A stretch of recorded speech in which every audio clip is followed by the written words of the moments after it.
आपला रिव्हर्स करतो सगळं, जसं आपण पाहतो मागचं तसं मागचं पाहायला जातात. इकडे दोन स्त्रिया चर्चा करत असतात.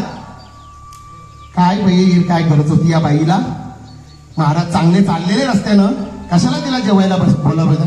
नाही एकटीचं काम नाही, त्या दोघी मिळून ते जाणून बुजून त्यांनी प्लॅन करून ते महाराजांना तिथे जेवायला बोलवून त्यांचं प्राण घालवलेलं आहे. अशी त्यांची चर्चा चालू होतो. आणि चित्रगुप्त यम महाराज मागे जातात, पाहतात. पाहिल्यानंतर त्यांच्या लक्षात येते नेमकं काय झालंय.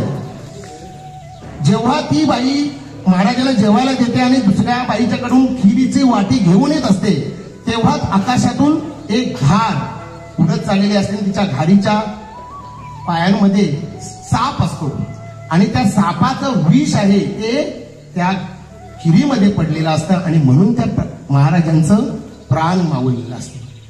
मग आता हे समजल्यानंतर आता हे पाप कोणाच्या माथ्यात टाकायचं, कोणाच्या पदरात टाकायचं. चित्रगुप्त सांगतात त्या घारीच्या टाकूया.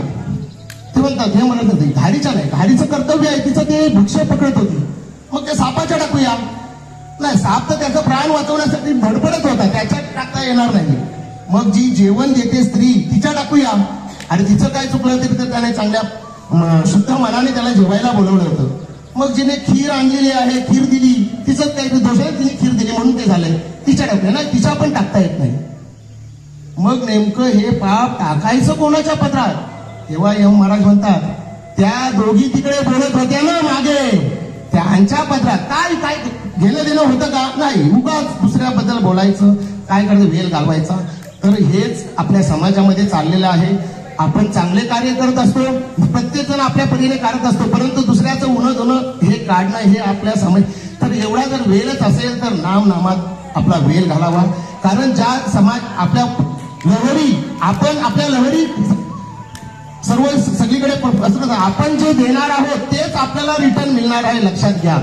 म्हणून चांगलं कार्य करा, चांगलं बोलायला शिका आणि आपला उर्वरित वेल आहे तो नाम आपल्या कुटुंबाच्या सोबत घालावा. हीच ईश्वरचरणी प्रार्थना करतो आणि माझे दोन शब्द